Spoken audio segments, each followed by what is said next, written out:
Good morning, everybody, and welcome to today's From Boxes to Butterflies. It's one of my special Friday editions because I'm in the middle of this beautiful anthology that was put together by CJ, and with 27 authors and wanting to get authors onto my weekly show, that's a lot of authors to get into weekly. So adding Fridays just really opened the door to bringing more people on who were available. So with that, it's like, thank you all for being here. It's great. I'm excited about my guest today because she is one of the authors in this anthology. As we get going, though, I want to begin with a few announcements, a few of the here are things going on and raise others. And I'm going to start with my sister Danielle because she's going through something right now. There was uh, something happened with her husband. I mean, he's okay, but it's given them a crunch. So we're a community. When somebody's down, when somebody needs help, we want to be there for them. And so I'm putting this up to raise the awareness. And in terms of what is actually going on, I'll leave that up to her to you can ask her questions about it. Everything seems to be fine, but what happened is a financial impact. And Danielle is just she's one of the sweetest women I know. And when it comes to HR, she is on top of that game. She's amazing, heart-centered. So anything that can be done, even if it's just checking in to see how she's doing, if it's passing the message along to others, however you do it, it's all great. I'm just want to make it aware that my sister could use some help, and anything you can do, even just sharing it or just letting her know you support her is really wonderful. And then today is International Women's Day, and I received one of the most amazing surprises from my sister, um, from my sister CJ, Dr. Constance Leland, because I worked with her on this opportunity for creating an article, and she wrote the article, and now this article is in the Australian Business Journal. It came out today on International Women's Day. This would have never happened without CJ. Like, what my sister did for me, the opportunity. And the thing is, this is the first of many because there are others that will be coming out. I don't know the whens and everything. I didn't know this was going to happen as fast as it did. So to see this and to see that it is today on International Women's Day is just a huge blessing. And my heart goes to CJ, and I'm so glad that she opened up this opportunity for me. And now the idea, the concept of Move Beyond Boxes and Shine, it's truly international. And I'm loving that. And speaking of CJ, through Level Up Academy during the month of March, there are going to be on Tuesdays a free class. Next week, CJ is teaching this class, and her focus is brand awareness through publicity. Here's an opportunity to take a free class with one of the mavens of publicity And I can say that because I just showed you proof of what she did for me. What CJ can do with publicity, the things that she is able to craft, to weave, to make happen are just, I've only known this beautiful sister for just over a year. And it was a year ago today, actually, that less than 2 weeks after meeting her, I was on her podcast live stream on International Women's Day last year. So it was really a big deal for me to be on it. And then it's been a beautiful journey with her. She's one of the most amazing,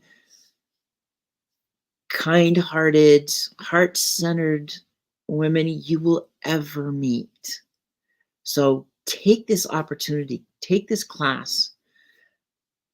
You won't be disappointed. And when we talk about CJ, here's the anthology that's coming up. And it's beautiful with my guest who is one of these 27 amazing individuals. CJ and I have chapters in the book, but we get to do it with everybody else that's here. And I want to make sure that everybody gets seen on here. I mean, Willie J and Jenny Ford, Jacqueline, who at one point she was actually clinically dead, and then she's able to write about. She's not anymore. Think of these stories. What is it like? What is the gray zone of life like? And what is it like to thrive? Because in this world, people think gray and it's kind of bland. I'm of the opinion that it's only in the gray that you will see color. Because if you're not in the gray, you're stuck in a box. So this book is going to be launching very soon. And it will be free for a couple of days on Kindle. And it's going to be a roadmap for people, which is going to be so helpful to so many. And then I'm just going to pop this up because you can see the book down in the bottom corner. But that will be my 8th book since last July. This will be my 5th anthology. I have 3 solo books. And when you see what's here, the Armor of God series, those 2 books, that's really the story of a character who he goes through the process. This is the process of moving beyond boxes and shine in story format. So these 2 books tell that story of what it's like for somebody to do that. And then the other book, Faith of the Butterfly, is my reinvention memoir. It's published by Urano Publishing, and all of these books are available on Amazon. And the Faith of the Butterfly, that one is also available in bookstores. So it's been a beautiful year to see all of these things that I've been able to be in to write, because writing is huge for me, as is being a speaker and talking about the importance of move beyond boxes and shine. Just like that article that was posted in the Australian Business Journal today. But now, what I want to do is bring in my amazing guest today, who happens to be one of those 27 authors. And I'm just excited because from the first time I got to talk with her, it was just so much fun talking with her. And I'm so glad she's here, and I love her energy. And there she be. Hello. It's so great having you here. Thank you so much. I'm so excited to be here. Really, I have been like trying to catch up with you, and finally here we are. And what a special day! And congratulations. I can't even. It's been an amazing journey as I've been getting to know you, and just every time I turn around, you're doing something new. And during all of it, you and CJ are constantly reaching out and looking for ways of how you can help and really develop the people around you. And to me, that is worth celebrating. I've kind of struggled with Women's International Day just because, in a lot of ways, we're still set back. And I think that there's things that are disappointing. And so many of us have feelings about today and whether we're celebrating.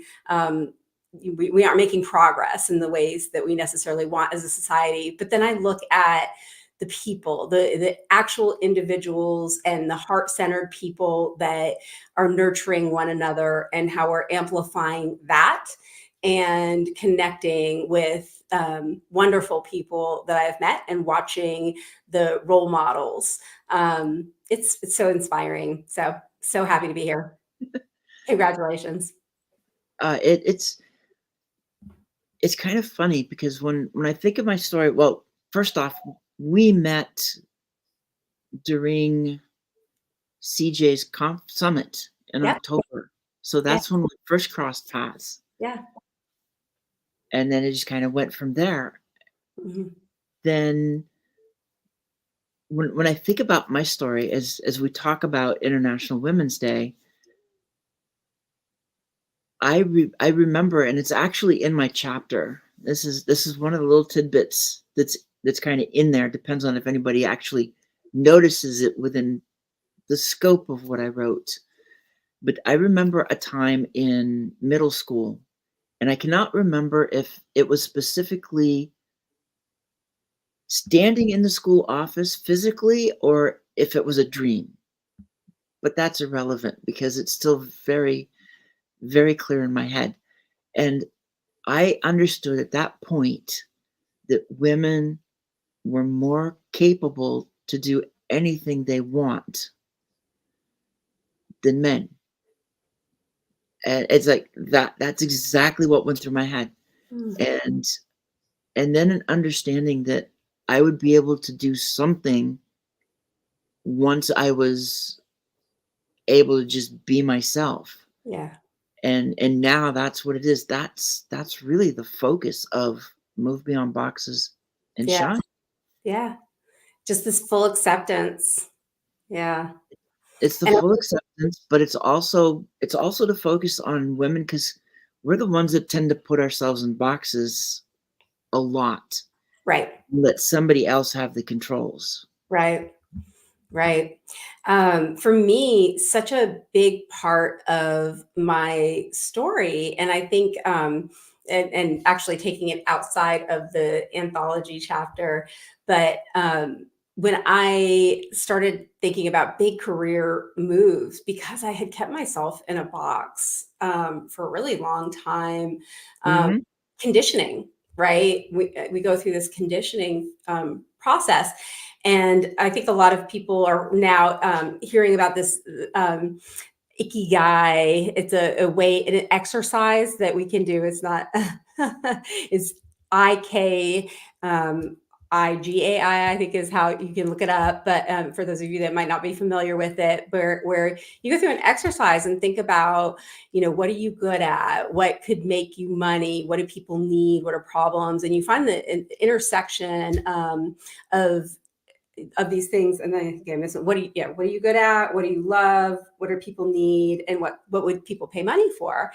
Right. And you end up finding, what, and when I really went through that exercise, I was like, I'm not honoring myself. And that creativity and going, I gotta break out of this box that I've over here been living in, because this is not who I am. I'm not honoring myself at all.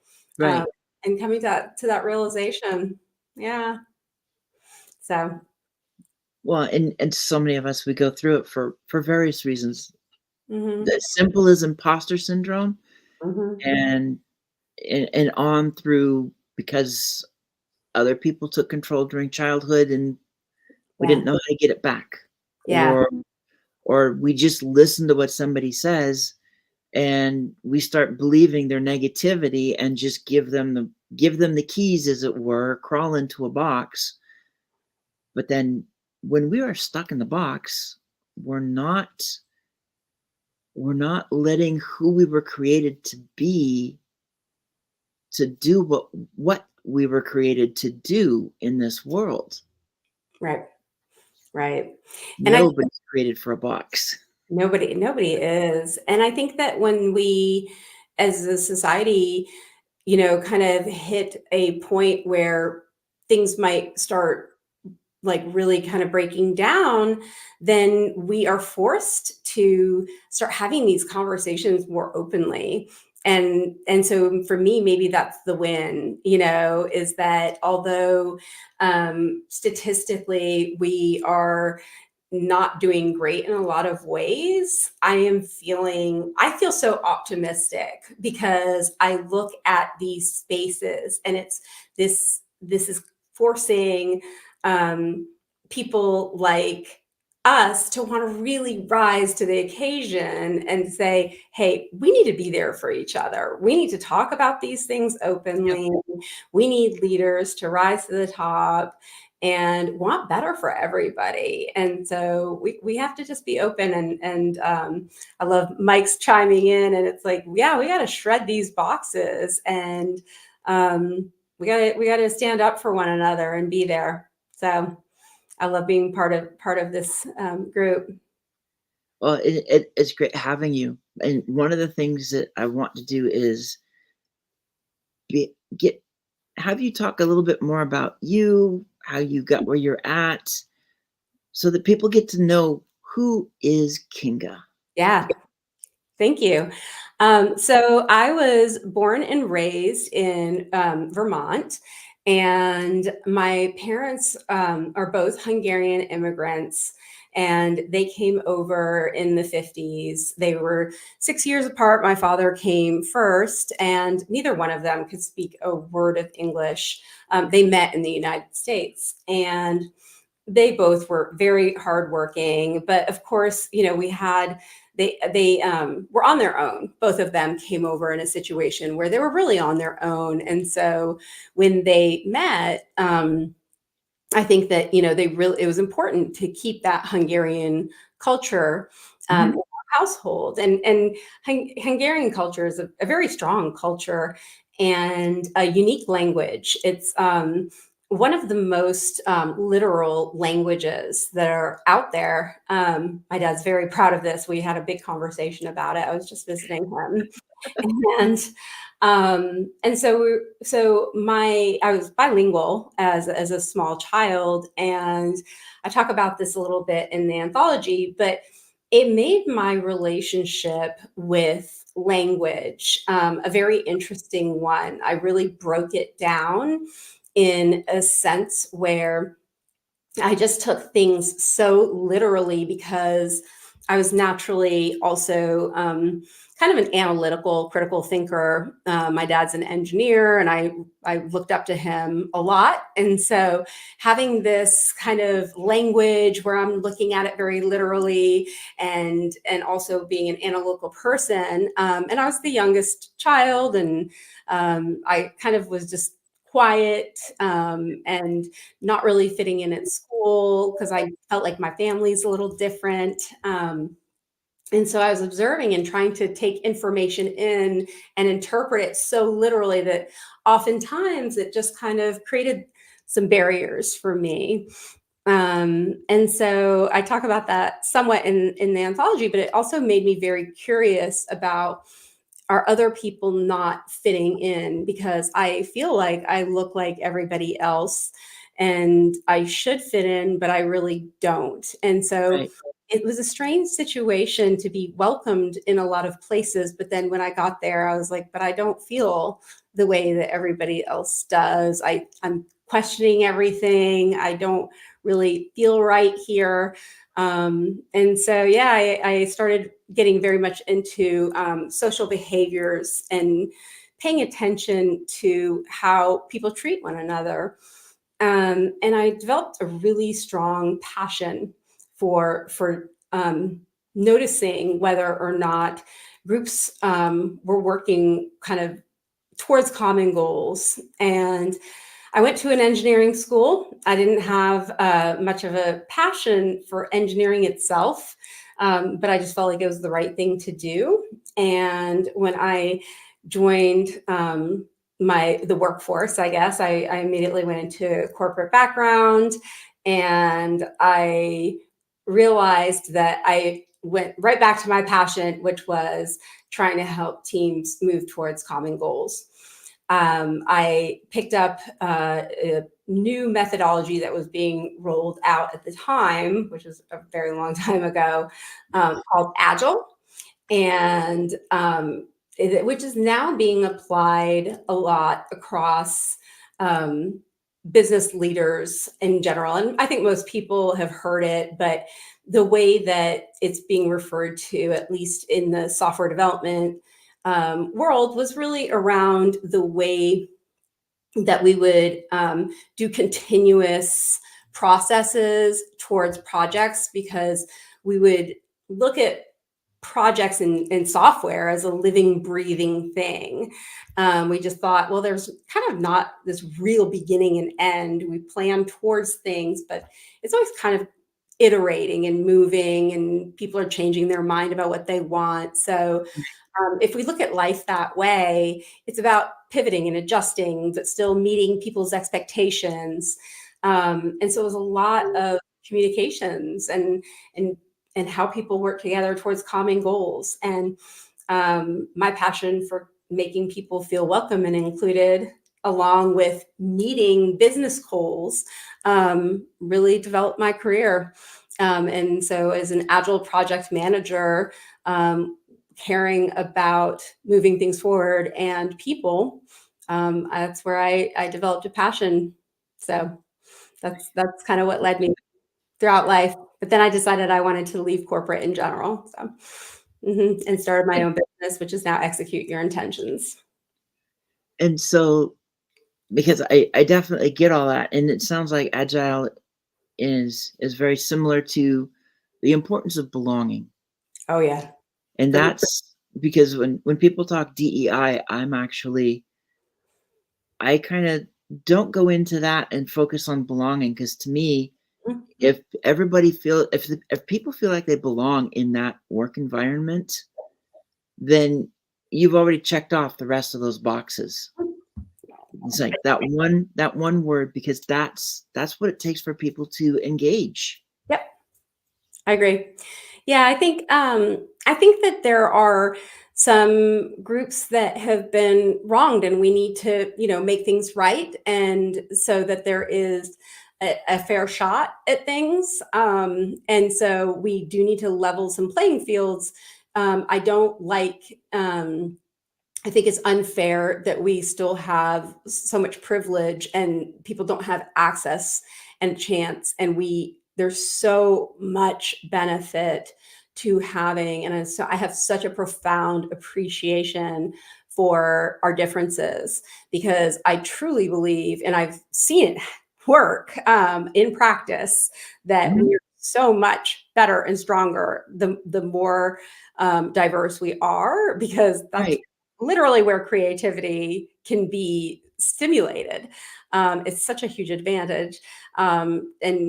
And so it blows my mind that people might not feel that way, but I think that it's truly their loss. And so I think that, the more that we sit here and really create, like, hey, there's something beautiful in every one of us. We're all working towards something together.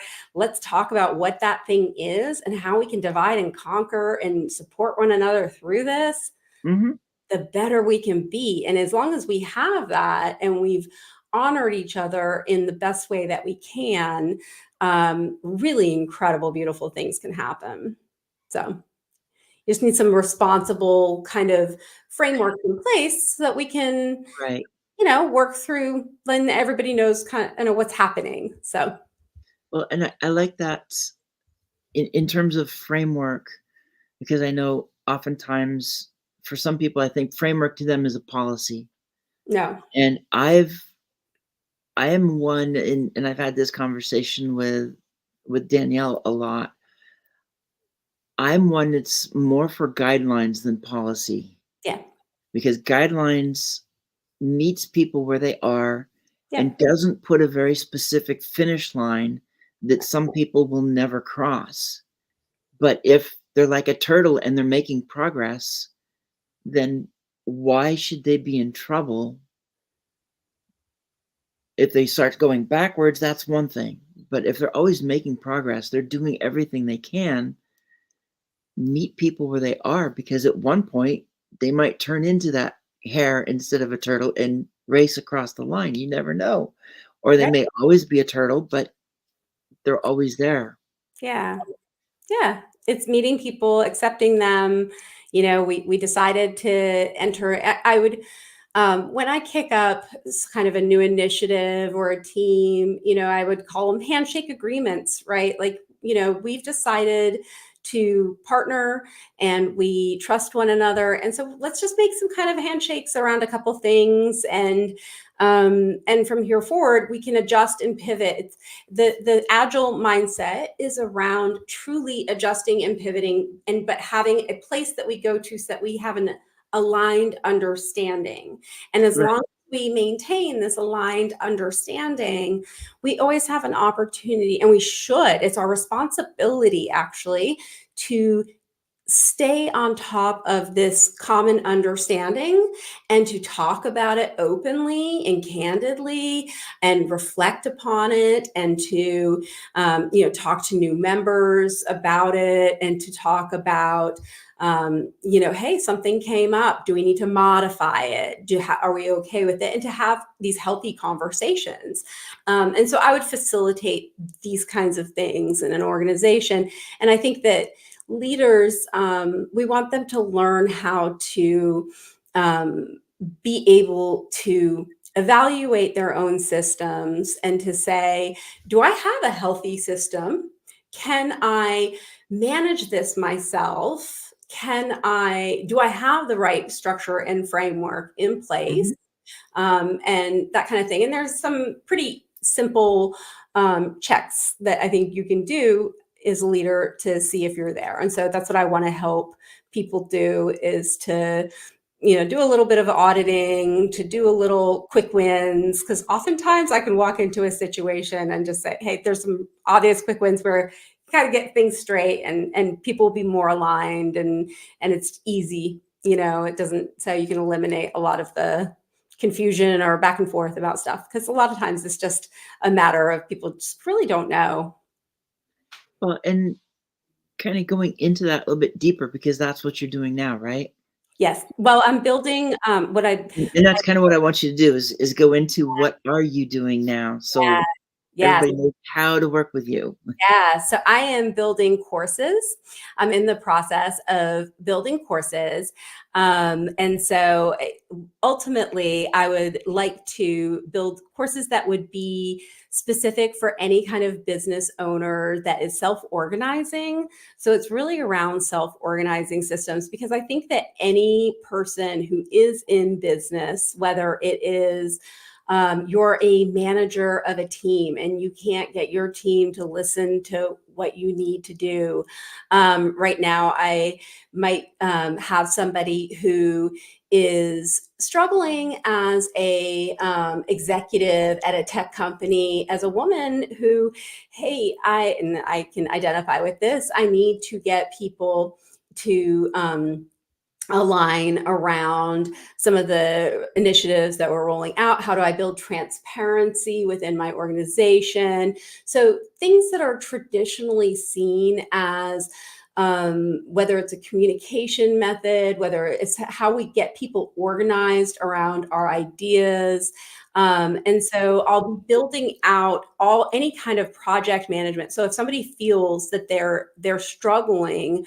with alignment and organization, internal, or hey, I have a great idea and I need to get a bunch of people on board and to organize them around this. How do I get that going? How do I kick it off? And people's idea of what a project is it's really kind of it's interesting. I did a poll. So, what is a project to you? Because I've noticed that the term project manager is thrown around very loosely, and so I'll be a little sensitive to what how people that's it's just up to subject to interpretation. And so there are people that have a very strict, like, oh no, it's a beginning to end, and that's all it is. Right. And there might be technically correct, but trust me, a 90% of the world out there is just like, I don't know, there's just a bunch of stuff, make it go away. I need a project manager. And it's like, oh no, there's actually, we have to dig into where there's inefficiencies and we have to get people aligned. So to me, I would basically say anytime that you need a group of people to get something done. So to when I'm start building, and I can build things on the fly, I'm going to develop a course content that is really built on the fly with some immediate clients and test it out.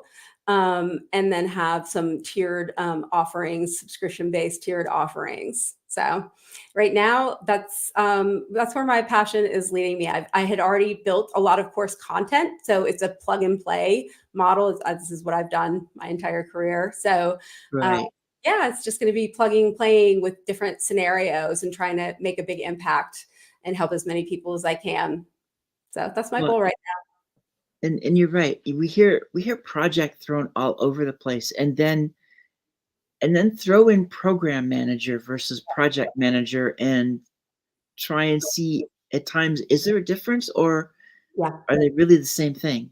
So I was actually technically a VP of program management, and I tell people project because so many people are more familiar with project. And at one Right. point, so much so that at one point within an organization that I worked at, I got a promotion and they changed it, and it was less of a hassle for me to just say fine, because even internally, I just let it go, because there really is. So to me, and again, it's so subject to interpretation. Now, I think the PMP would have a real issue with that because it shouldn't be necessarily, but if society has so much confusion over it, I'm kind of like, well, I'm not going to fight this battle, I guess.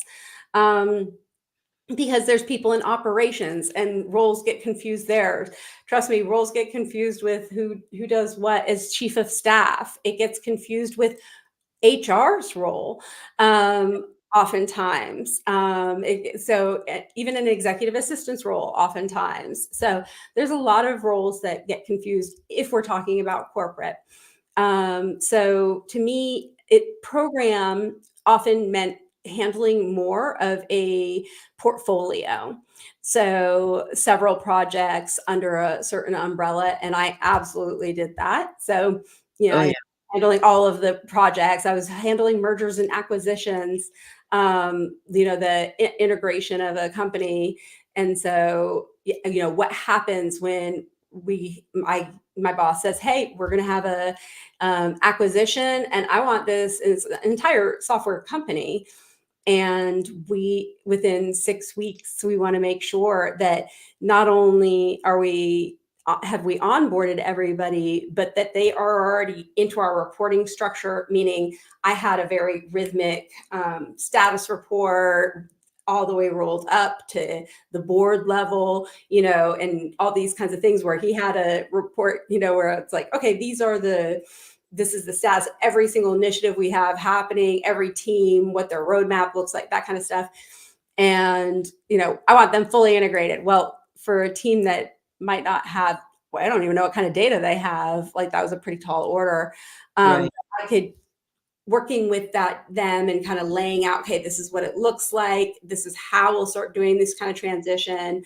So it was a lot of planning with large groups of people of how we'll scale these kinds of changes, communication plans, things like that. And people wouldn't think of that as project management, right? They just would say that just sounds like a big strategy of integration or merger and acquisition, So Yeah. yeah, Well, and those projects, they all have different things, and I kinda like how you differentiated program versus project because I was a program manager, and it was very much a program because I was running 5 home energy savings programs for the company I worked, but I was actually running them for a large utility. And so across those 5 states, each one of those is gonna have its own projects because it's got its own measures. yeah, So I'm in charge of different measures. There's a call center that's taking care of part of it. There's people out on in the field that are they're the reps that are going in and out of stores, but they're kind of like marketing as well. And then you've got marketing itself that is creating all this stuff. it's a lot. And the accountant, the one person in the accounting section that is in charge of tracking all my numbers, and I'm responsible for all of it and putting monthly reports together for Mhm. 5 different states. So it's Right, like 5 programs, not one, but right. versus the project. I go back to construction management. That was very much project by project. Hmm. Yet at the same time, I was not afraid to horse trade when it worked. So it's like somebody's a contractor, the owner wants something done, the guy does it, he's like, that's going to be a couple $100. I know I'm not going to get it from the owner. So rather than take the loss, I just look at him and go, okay, well, you're doing this other project. It's not finalized yet. So why don't we just add that $200 to that project and then it's all covered. Yeah. So it's a little bit more than just single projects because you're covering a lot of them. Absolutely. And for me, if you're wanting to make a big movement, and this is really where I tried to come in was, or we're trying to do a really large movement. And I thought, well, there's so many moving parts and pieces. And so what we really have to do is to say, what's the highest level goal that I can reach? And taking that and saying, okay, now we have several programs. What's the next level of reporting? Oh, that's the board. Okay. Now, what are the critical elements that where it really makes sense to have a level of consistency? Mhm. And let's go down and let's be transparent with the rest of who we need to be around. We need this level of transparency. It's pretty surprising to me when we don't share that type of information. So no wonder people get kind of like, why do I have to do this thing every Friday? It's like, well, because actually it rolls up to this thing, to this thing, to this thing. And if you just show that and say, I have to show this to the board on this day, people go, oh, okay. And they get on board with things, right? And Yeah. so I start building transparency modeling as quickly as possible around, hey, this happens on this day, and so you share that schedule, you share why, and you talk about why that data is important and how their piece fits into that bigger model. And so I think transparency, that's why the leadership team has to live by their values, because they have to understand that communicating this information is really important, and they're telling their story of why. So leadership is just an incredible, there's so much to this. And that's when I would say, hey, project management isn't even just about coordinating the transparency of this information in all verticals. It's convincing people. It's so much more. And that's where we get back to the sense of belonging. Like, being able to say, you understanding the value of making sure that you think about their stakeholders and you think about that I have to cascade this information in different ways and that I need to be open about why we're doing this and what the expectation is and what's the negotiables of where people can be empowered and hey, if you have some pretty hard rules that these things are non-negotiable, let's be upfront about that, because oftentimes I think leaders have non-negotiables that they don't assess, and I don't think people are bad. I think oftentimes they're just holding it within and nobody's dug deep to say, so you have a non-negotiable here where we haven't really talked about it. Like it's not out in the open, but you actually have a non-negotiable.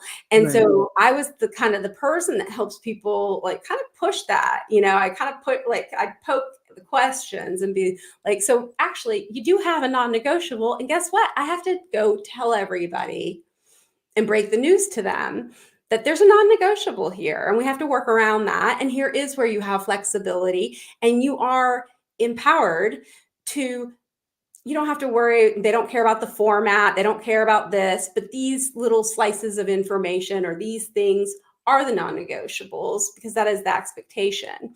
And so much of it is around clarity of expectations as we're managing our workloads and things like that. So, I think having those open conversations and being really comfortable with it, people sometimes feel that that's controversial. And to me, it's just data points. And if we kind of learn to talk about it from a data point standpoint and just make it part of our rhythm and that type of thing, it just makes it so much easier. Yeah.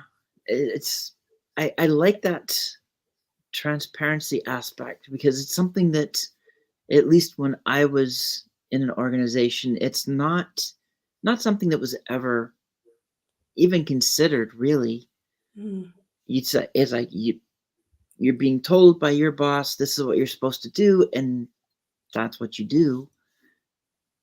But the idea of trying to let others know the why, because oftentimes I think what really happens is either we think or others will say there's not really a care for the why.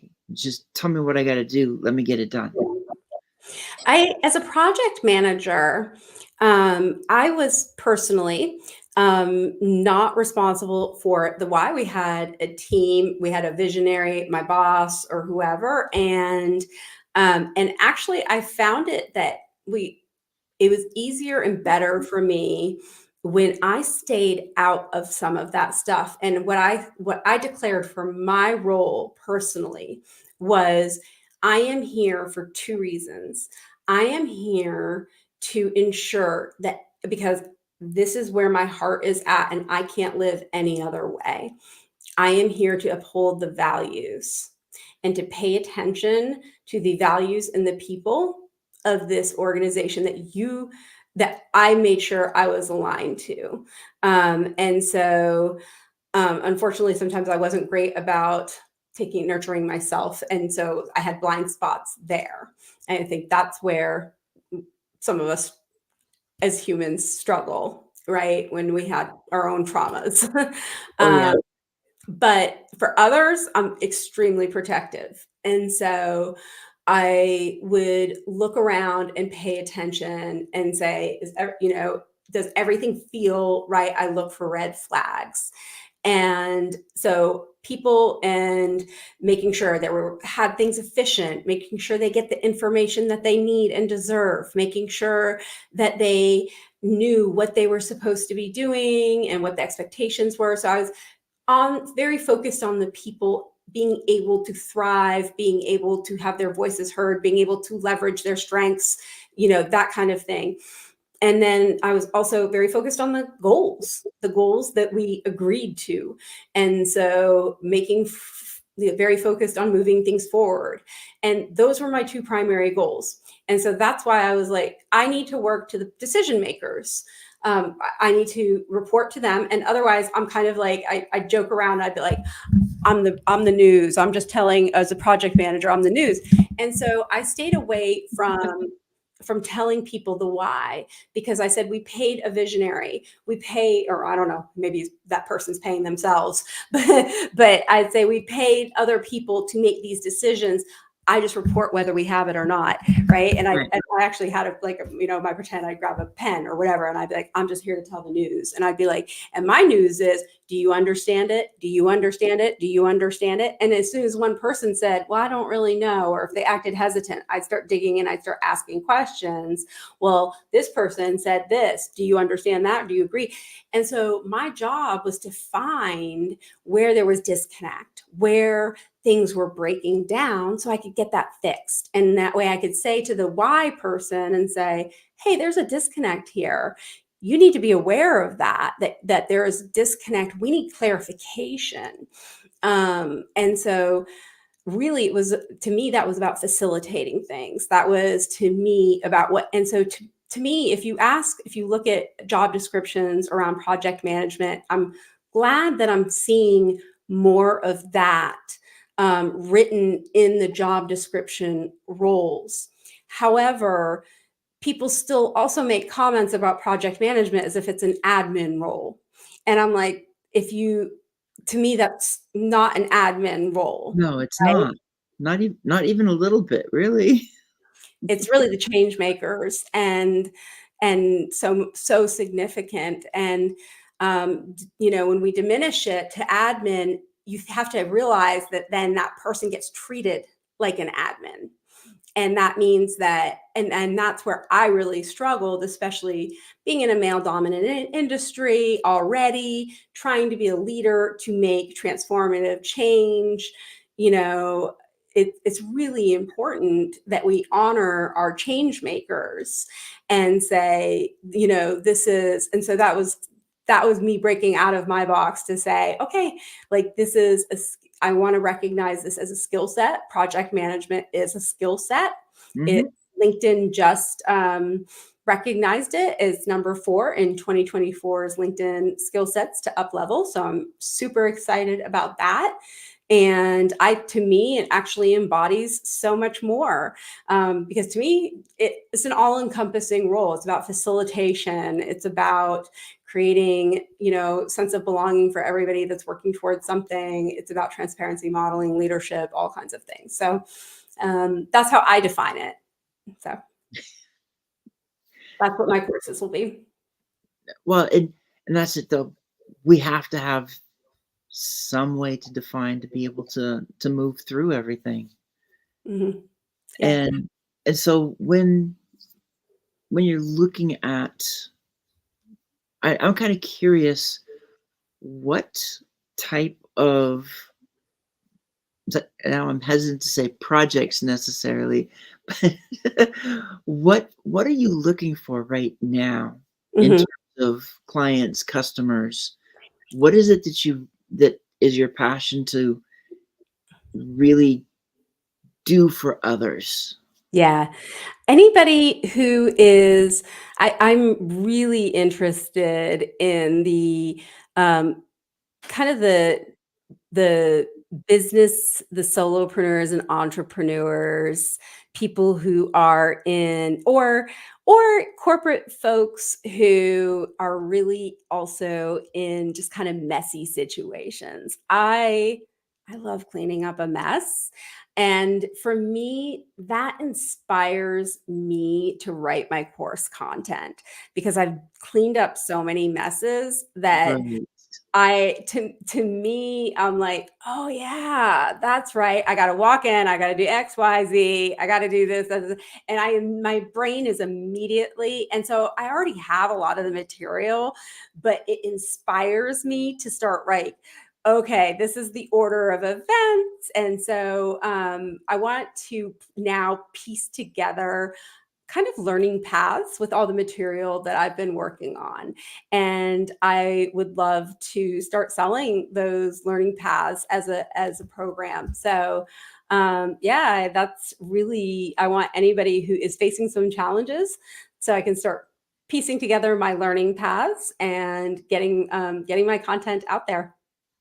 I'd really like Awesome. to be an educator on this. So Well, any kind of business minded person struggling with self organizing. uh, So it's really you open. know there's a lot of them out there. Yeah, it's really open. And so anybody struggling with getting a group of people on board or cleaning up a mess. Well, I'm gonna shift a little bit now and say, how's your experience been the last couple of months with the book, My own book or the anthology? the anthology? The That's anthology. right, because I forgot you are, I mean, I didn't Yes. really forget, but Mhm. I know you had, because you'd sent me something, I haven't gotten to it yet. Well, I mean, it's a perfect segue because I did put my own on hold because of the anthology. I felt like this was something I needed. I Mhm. I really well, first of all, when CJ reached out to me, I was like, yes, yes, yes, yes, yes, yes. Because community to me and being part of something is it's so special. And to me, when it feels that you are really being embraced for who you are and invited in from people who know you, and so that it's a wonderful feeling. I've really felt accepted and loved, and there's so many people that I just think are are just incredible human beings, and I knew that good people draw good people. And Right, so when you get unique, diverse people, I thought, who else is going to be part of this fun? So yeah, I just wanted to be a part of something super cool. And you all have this experience, and I've watched the energy. You mentioned, how many have you done? Five? This is your fifth? anthologies, this is the 5th, Fifth, and and this yeah, is CJ's 4th anthology. I'm yeah, one ahead of her, so I've been on every one that she's been on, yeah, and then I just have one other one that was outside of it. yeah, and like and honestly, it's almost overwhelming how generous every day watching how this group is, "Wait, I'm gonna offer you this, and you're stuck? Okay, I'm gonna offer, help here." And gosh, most communities that I have joined, I have felt like I had to put in so much more before I got stuff back. Mhm. Or that I was able to, but it didn't feel so like I'm looking for ways to elevate you. I mean, look at you, Australian business trip. What? Let's talk about that again. It's just when you know that people are actively seeking ways to elevate you, and that is not just like that's an it is a physical act to be consciously looking and for opportunities. That's not just I'll have your back. That is you're on my mind, you're on my forefront, Yep, and that is a different mindset. And knowing that that's what this group represents, when I get called up, I'm in. So yeah, I've just had a really great time being able to talk about my experience where I felt safe, getting feedback and edits and then connecting with some other authors. I during that editing process, we got to exchange. Jackie was my partner, and I don't know if she's on here because I can't.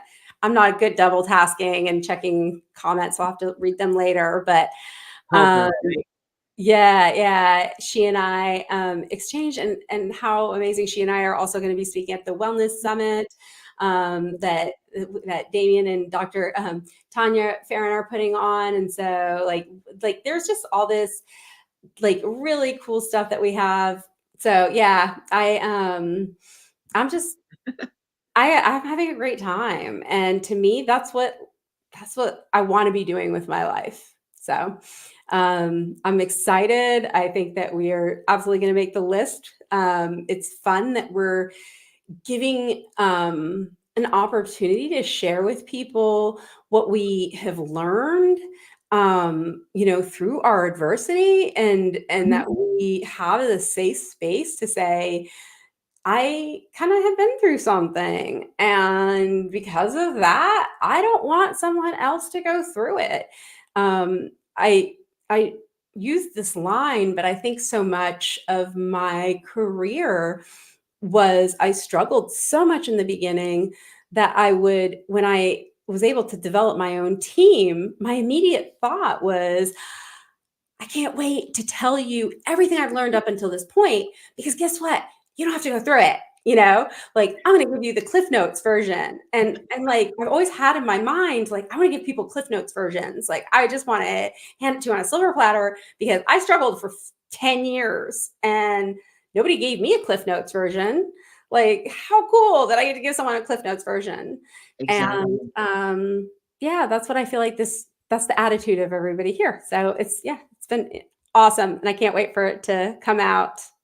Well, it's gonna be fun because everybody is going to have a different definition of the gray zone as well. Yeah.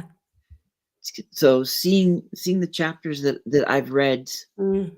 that I worked on, because she's a little bit faster than me, so I think she's read almost everything. I'm not quite the speed demon that she is on that aspect, but I've read a lot of the chapters, and just the stories themselves and what's coming through are so different. It's why this really is going to be more of a manual for others who find themselves in similar situations and may not have any idea what to do. This will be the way I like to talk about, to be able to move beyond the box is to ignite your awareness. So I see this book as a way to ignite the awareness of others, to know that they're stuck and that they're not alone, that somebody else did it. This is what they did. So here's a map, and then adjust it to you, because not the map, you may not be able to follow the map exactly, Yeah. but if you follow the map and do what is best for you, then you will get where you need to be. Yeah. Yeah, we all have our own path, that's for sure. That is for sure. So, thanks, Mike, for all the support. Yeah, Yeah. it's been a wild ride for this, but it's been beautiful, and it's also been fun to see the different personalities of everybody. I'm sure. I cannot get over how much work you all have put into it. And I loved how you were talking about actually getting to put the flow into it as well. There's such to me, that's the kind of thing that really makes something special. So Yeah, that, looking at all of these, unique cast of characters, and here we are, and we actually have somebody taking that step back and saying, I see a pattern or a flow to this, like a reason why we were all kind of put together and how it's right. going to fit. And so I'm so excited to see how it all comes out. And I wouldn't be a published author when I'm going to be if it weren't for you. So really Well, excited. that's one of the things that was important to us is the anthologies that I've been in. One of them, they just put everybody alphabetical, Hmm. and it's like, okay, that's a technique. It's a very simple technique. Another one, it might be the order that people signed up, Hmm. and another one, you just don't really know Yeah. how they picked it. Hmm. But with CJ, and it's like CJ sees this, and I can't see doing it any other way. Not when you want to differentiate from other anthologies, which Mhm. are more like a collection. This one, it really is, it's a story within a story. It's stories within a story. Mhm. And it is a roadmap because the first one is going to feel logical when you read the second and then the third, and as you go through it. I love And it. and certain people, there's certain authors who you just look at that three or four of them and go, oh, these, they need to be together somewhere in the book, wherever it is. And it may be hard to pick which one should be first, second, third, but they're together, and that's really the most important piece. Mhm. So it's one of those differentials, and it's one thing with CJ that I love is going forward, starting with this one, and mine will probably be the next one. Haven't put the specifics to it, but I mean it's going to be moved beyond boxes. So, So cool. but it's going to be that thing that's, it's not just you did it, okay, it's done. Thank you very much. Mhm. Have a nice life. Yeah. It's Yeah. it's going to keep popping up through the year in various ways. Right. Keep it alive. And we still have some other things planned that um, I'm not revealing at this point because it's still a little ways down the road, but it's a true, it, we make this work. It's a true differentiator. Yeah. Yeah. I can't even imagine. I know with like like that's what I love so much because I feel the same way. Like when you have just excitement and you see opportunities because they're abundant. And I really believe that when you have a good creative space, you have people who are passionate and and you look at the world going, why not? Why not? And I know CJ and you are just look at that, it's just a matter of getting the right resources. It's just a matter of who we need to get in contact with and like look at all the great people that we can talk to and whatever, just go. And so it's fun. It's exciting, I think. Yeah, it's a lot of fun. And we've hit that hour mark and then some, but it always does. Yeah. So good. So good to be here. Thank you so much. I want, if you have any kind of last golden nuggets, or at least where can people find you and what's the best way to get a hold of you? Absolutely. Well, first, I definitely want people to be able to feel like if you just feel that, you aren't able to get the results that you want, or you're just unable to kind of get your teams or the people around you to get on board, you're not be able to execute the intention that you have. That's the name of my business. It's execute your intentions. It's the name of my website, but I'm super active on LinkedIn, so please feel free to reach out to me. I am happy to explore whatever kind of issues you're facing, and if I have some material, I probably do, then we'll figure out what kind of learning path I can help with. And just so excited to be here. Thank you so much, Susanna. I'm it's been my pleasure. It's been a great conversation, and it needs more. Thank you. Appreciate you. You're wonderful. And thank you everybody who's been here, because there's so many people that have been here. To see the support with the show is just, it's amazing. And when it comes to next week, my next show is, it's beautiful because it's not going to be an author, which it can't be because the book Mm. comes out in a week. So we'll be in silent mode, which gives me a beautiful chance to bring in somebody I've known for almost a couple of years now on LinkedIn, and she is one of the most amazing people. She's also a storyteller, marketer, And when she said yes, it was like, yes, because I have I have 3 ladies that specifically I is who I kind of started my connections with back in a couple of years ago. One's already been on, she's the second, and the third one, if all goes well, will be the following week. And it's actually a chance for me to bring them and introduce them to the hounds as well. So give them that wider audience. And that's really what this is all about. Mhm. You never know who's watching. It's true. So And excited. whoever's out there watching, they're waiting, you know, don't wait too long because somebody else might come in and swoop us before before you get that chance. It's true. It's But true. with that, thank you so much, Kinga, and thank you everybody else. And I will see you next week. Bye.